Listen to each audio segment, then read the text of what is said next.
අපි තවත් පාඩමකින් එකතු වුණා. ඉතින් අපි කලින් ඉගෙන ගත්තා ආලෙෆ් bet හරිද? ගිමෙල් දාලෙත්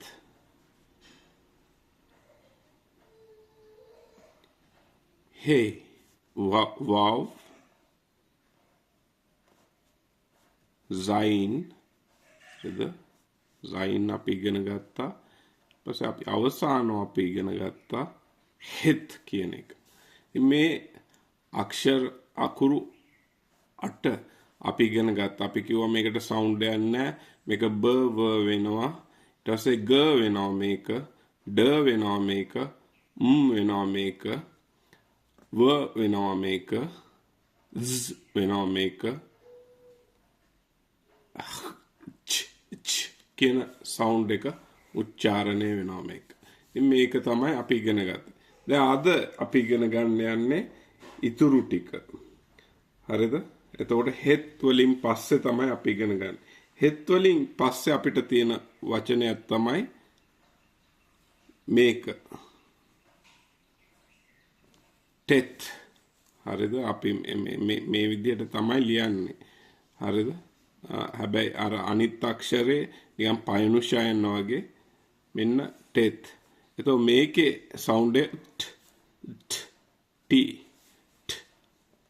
අල්ටයන් මතක තියාගන්න හරි කියන එක. හරිද? මෙන්න මේක තමයි tet කියන්නේ. tet වලින් පස්සේ අපිට තියෙනවා යොද් කියලා. හරිද? යොද් අපි ඉතින් මේ විදිහට නිකන් මෙහෙම පොඩි ඉරක් උඩින් දානවා. හොඳට මතක තියාගන්න මෙන්න මේ ලයින් එක අපි ලියන ලයින් එක බලා ගන්න. ඊට යොද් තියෙන්නේ මෙන්න මේ විදිහට. හරිද? යොද් ඇවිල්ලා යි සවුන්ඩ් එක. යි යේෂුවා ඒ වගේම අර යේ කියන මේ වචන එක ඊළඟට තමයි කෆ් එක ඉන්නේ මෙන්න මේ විදිහට අපි ලියනවා. හරි? මෙහෙම ඩොට් එකක් තිබ්බොත් කෆ් එකේ ක් වෙනවා මේ ඩොට් එක නැතුව වෙනවා. හරිද? ඉතින් සවුන්ඩ් එක ගොඩක් ඕගන් හෙබ්‍රෙව් වල බලලා තියෙනවා කියන සවුන්ඩ් එක එනවා.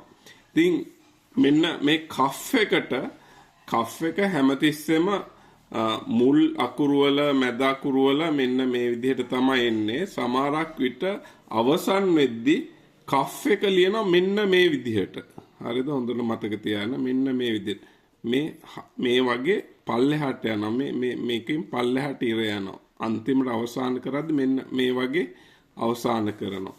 එතකොට අවසාන වචනයේට කෆ් කියන එකට මෙන්න මේ විදිහට සිම්බල් එක මේ අකුර අපි ලියනවා. හරිද? ලියන විදිය මෙන්න මේ කෆ් එකේ මේක ෆයිනල් ෆෝම් එක කියන්නේ. Final form. එතකොට අපි මොකක් හරි එකක් ලියලා අන්තිමට මේක ලියනවා. එතකොට මේ අපි හිතමුකෝ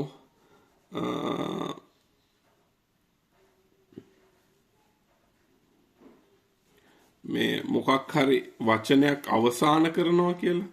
ඒ අවසානයේ අකුරට කෆ් කියන එකේ මෙන්න මේක එනවා. ඉතින් හොඳට මතක තියාගන්න. දැන් අපි 3ක් ඉගෙන ගත්තා. දැන් අන්තිම එක ඇවිල්ලා අපි ඉගෙන ගන්න යන්නේ ලමෙඩ් කියන එක. හරිද? ලමෙඩ් එක හොඳට මම කියවනේ වෙන්න මේ ඉර රේඛාව අපි දැන් මේකෙන් ලියනවා නම් ලමෙඩ් එකේ වෙන්නේ මෙන්න මේ උඩේ ඉඳන් ඉරක් ඇවිල්ලා මෙන්න මෙහෙම ඇවිල්ලා මෙන්න මෙහෙම තමයි ලියන්නේ. හරිද? ලමෙඩ් එක මෙහෙම තමයි ලියන්නේ. මුට්ටියක භාගයක් වගේ. හැබැයි මේක උඩින්. හරිද?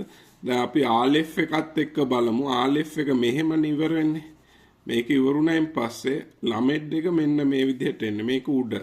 එතකොට අපි කෆ් එකේ අන්තිම ෆෝම් එකේ ලෙටර් එක આવොත් මෙන්න මේ විදිහට. හරිද?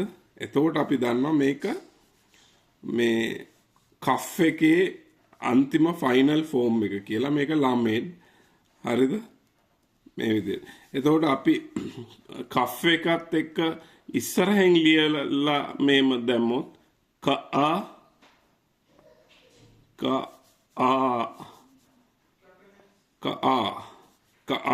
කියලා ලිව්වොත් මෙන්න මේ වගේ. ඊට පස්සේ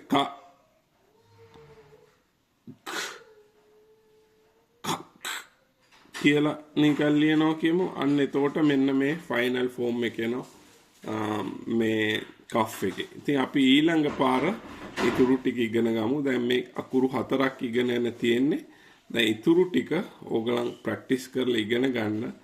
ෆයිනල් ෆෝම් එක ගැන මම පස්සේ කියන්නම්. මෙන්න මේක හොඳට මතක තියාගන්න. ටෙත් යොද් කෆ් ලමෙද්.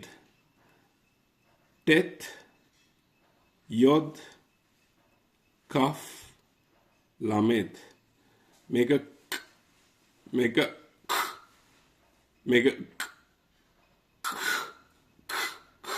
අර උගුරෙන් මේ සවුන්ඩ් එන අර ඩොට් එක නැති වුණාම හරිද?